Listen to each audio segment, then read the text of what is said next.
Hey, welcome back to this mini lecture. My name is Dino.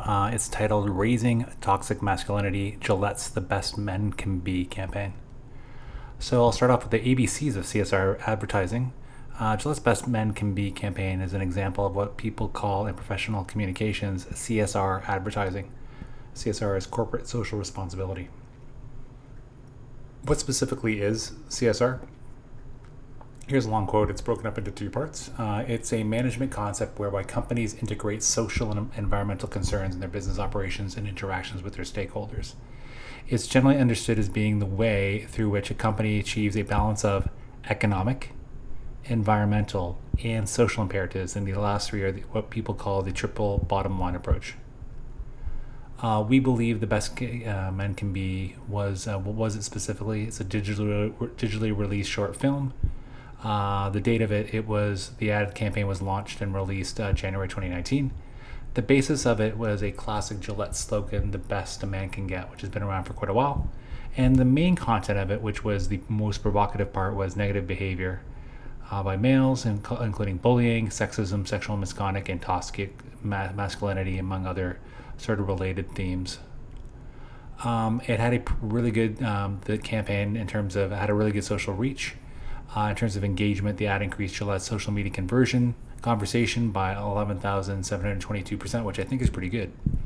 In terms of mentions, it reached 1.4 million online mentions over its first week of release. And in YouTube, it did quite well. It had over 4 million views in its first 48 hours. But the weird part was 386,000 likes versus 794,000 dislikes, so almost 2-to-1 dislikes to likes, which shows it's provocative. I could go over a long time in terms of its praise and condemnation, but I'll just get a couple of key pieces of info. Here's a quote by Bernice King, who's a civil rights leader, Martin Luther King's daughter. Quote, "This commercial isn't anti-male, it's pro-humanity, and it demonstrates that character can step up to change conditions." In terms of condemnation, this is sort of an overall overview of some themes.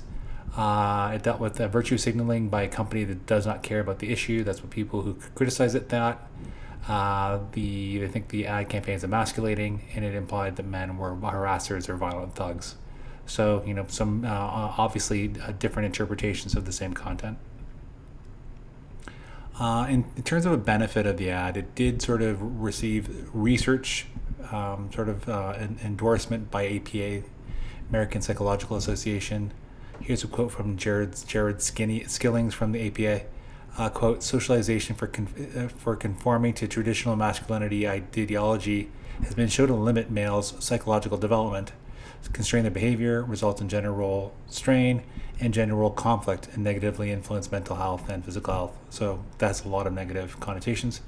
Indeed, boys and men are overrepresented in a variety of psychological and social problems. So again, the underlying ad itself seemed to confirm and reflect some of what the APA found out.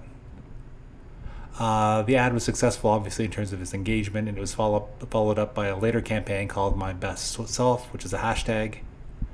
The latter campaign was featured a recently transitioned trans man who portrayed the son, who learns how to shave with his father, and it was widely praised for being inclusive of gender identity. So it looks like Gillette not only bet heavily on the original campaign, but doubled down on it with the My Best Self campaign.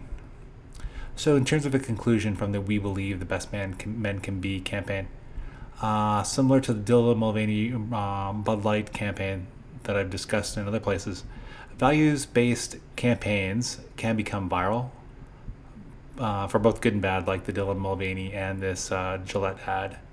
The consumer desire for values-based products complicates social and legacy media advertising and marketing. Like, it seems like back in the day, like, a decade ago or before, there was still this kind of work, but in our ideologically divided and politically divided times, it seems that this kind of advertising has become bigger and it's become viral for both good and bad ways.